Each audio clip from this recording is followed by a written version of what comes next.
आदाब, नमस्कार दोस्तों। एक बार फिर से मैं हाजिर हूँ, आपका दोस्त आसिफ, आपके अपने चैनल नमता एंड आसिफ लाइव ब्लॉग में। दोस्तों, आज हम अपने ब्लॉग को शुरू करने से पहले कुछ आपसे कहना चाहते हैं, कुछ बताना चाहते हैं।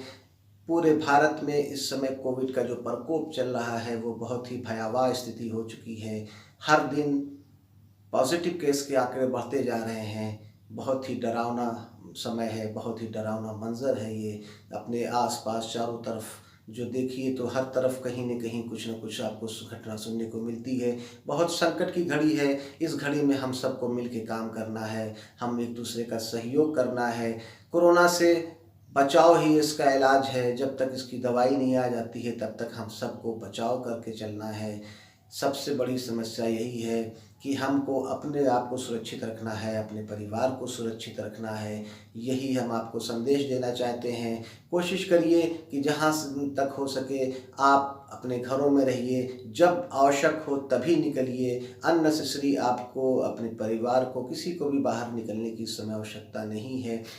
समय बहुत विकट है। इस विकट समय में थोड़ी देर आपके चेहरे पे हम मुस्कान की वजह बनना चाहते हैं। आज आपके लिए एक हम अच्छी रचना लेके आए हैं, जिसे देखिए, सुनकर आपको अच्छा लगेगा। इस मुश्किल घड़ी में थोड़ी देर आपके चेहरे पे अगर मुस्कान आ जाएगी तो हमारी मेहनत सफल हो जाएगी। हमारा उद्देश्य भी यही है कि आपके चेहरे पे मुस्कान ला सकें। हमने जो इस चैनल को शुरू किया है कि आपको कवि सम्मेलन, मुशायरा, ऐतिहासिक स्थलों के दर्शन, धार्मिक प्रोग्राम, पब्लिक इवेंट से जुड़ी तमाम सब चीज़ें हम दिखाते रहेंगे। अभी तमाम कार्यक्रम बंद हैं, लेकिन फिर भी हम कुछ रचनाओं का संकलन करके आपको दिखा रहे हैं। चलिए शुरू करते हैं। आज की ये रचना थोड़ी देर आपके चेहरे पे की मुस्कान की वजह बनने की कोशिश हम करते हैं।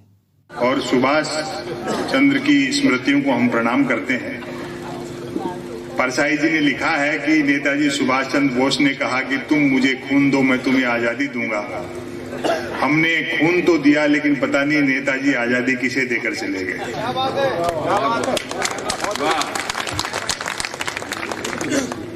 हम व्यंग्यकार लोग भाई अरुण जेमनी और अनु सपन जी और पारासर जी और नयत भाई और किरण जोशी, मैं चाहता हूं इन सब के लिए एक बार तालियां बजाइए। बीच में थोड़ा व्यवधान भी हुआ। आदरणीय मंत्री महोदय को लड्डुओं से तोला। कभी लोग तो इस गलतफहमी में थे कि आप सिर्फ हमें ही सुनने आए हो।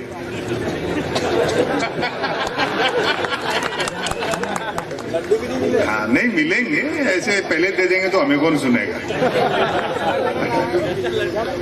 हम किसी की आलोचना नहीं करते, किसी राजनीतिक दल से और किसी व्यक्ति विशेष से हमारा कोई सरोकार नहीं है। कभी लोग, व्यंग्यकार लोग समय की समीक्षा करते हैं, नहीं हमें कोई ऐसा नहीं। समय की समीक्षा करते हैं, जैसा समाज में दिखता है कवि और शायर वैसा लिखता है। हाँ। वरना इस देश पर हमें भी उतना ही गर्व है जितना एक आम आदमी को। क्या बात है। और मंत्री महोदय, खुशी की बात है, पिछले 4-4.5 साल में इतना काम हुआ है कि भारत फिर से विश्व गुरु होने में लगभग आउटर पर खड़ा है। और तालियां आपकी अब उठेंगी।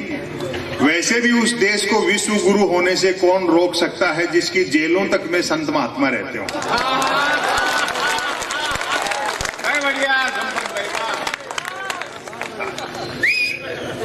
वाह, क्या चीटी भी बनी।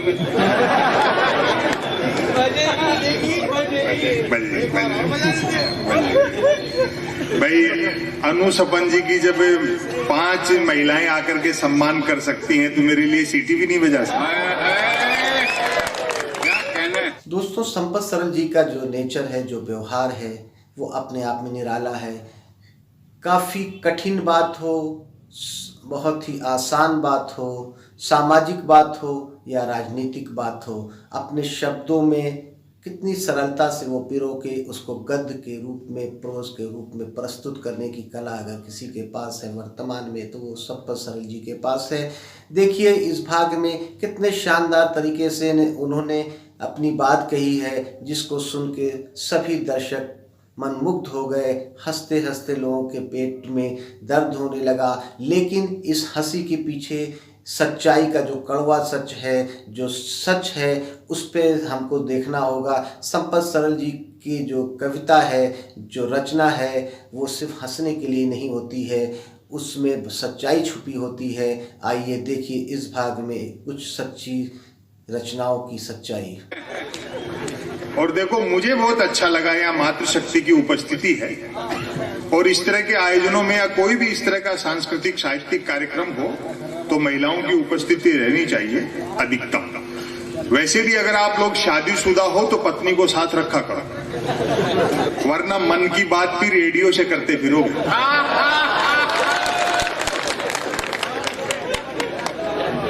और अनु सपन जी के सामने कुछ टोका टाकी हुई, मैं आपको निवेदन कर दूं, स्त्री का त्याग संसार में पुरुष से बड़ा है। वो पति ने डींग हाँकते हुए कहा, पत्नी को मेरा बड़प्पन देख जो तेरे से बिना देखे शादी कर ली। पत्नी देख बोली, मेरी भी हिम्मत देख जो तेरे को देखने के बाद भी मना नहीं किया। हमें व्यंग्य क्यों करने पड़ते हैं? प्रजातंत्र रसातल में जा रहा है और मूर्तियां आकाश छू रही है। बढ़िया। मुझे भी कई परिचित मिले, बोले संपत सरल जी आजकल आप भी थोड़े लोकप्रिय होते जा रहे हो, किसी चौराहे पे आपकी भी एक मूर्ति खड़ी कर देते, कोई लाख रुपए का खर्चा आ जाए। मैंने कहा तू 50,000 दे, मैं खुद ही खड़ा हो जाऊं।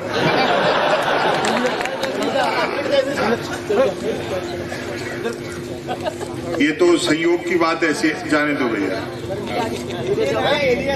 कोई बात नहीं। ये तो वैसे भी धड़ल्ले से जा रहे हैं। मेरे टाइम तो कई लोग बंद मोबाइल कान के लगा के निकलते हैं।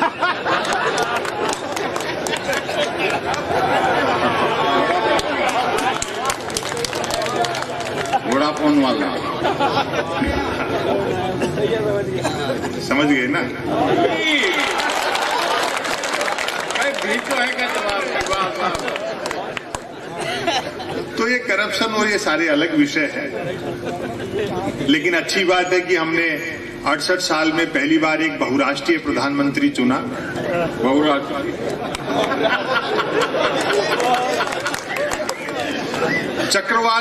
चक्रवात की तरह चक्कर काटते हैं, बवंडर की तरह उठते हैं। अभी तो और नाश्ता एक देश में, दोपहर का खाना दूसरे देश में, डिनर तीसरे देश में, नाइट स्टे चौथे देश में, और रात को नींद उचट जाए तो 5वें देश के लिए निकल लेते। अब भाई पिताजी रहे नहीं, माताजी बुजुर्ग है, पत्नी को साथ नहीं रखते, भाई बंधुओं को पड़ी क्या है, पूछे भी कौन कि रोज रोज किस काम से जाते हो।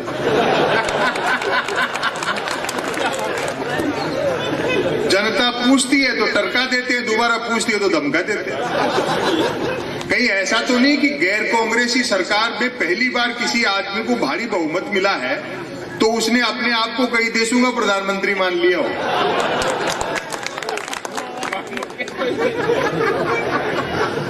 मेरे ये समझ में नहीं आती कि नेहरू का कद छोटा करने से पटेल कैसे बड़े हो गए। क्या कहने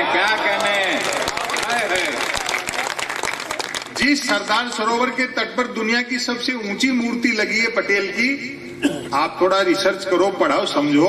उस सरदार सरोवर परियोजना का शिलान्यास पंडित जवाहरलाल नेहरू ने किया।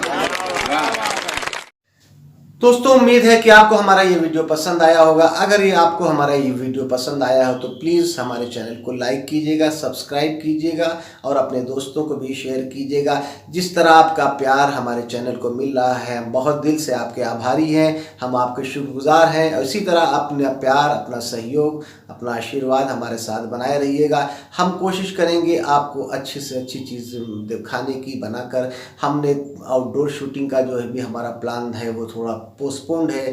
कोविड का जो संकट चल रहा है उसको देखते हुए हम ऐतिहासिक स्थलों की पूरा एक संकलन, एक सीरीज़ आपको दिखाएंगे। हम पब्लिक इवेंट्स जो भी होंगे, धार्मिक स्थल जो होंगे, सभी को हम एक मिश्रण करके, एक कॉम्बिनेशन, एक बहुत ही अच्छा एक गुलदस्ता बनाकर इस चैनल को प्रस्तुत करना चाहते हैं आपके सामने। तो इजाज़त दीजिए आसिफ को, फिर हम जल्दी मिलते हैं एक नई रचना के साथ, एक नए ब्लॉग के साथ।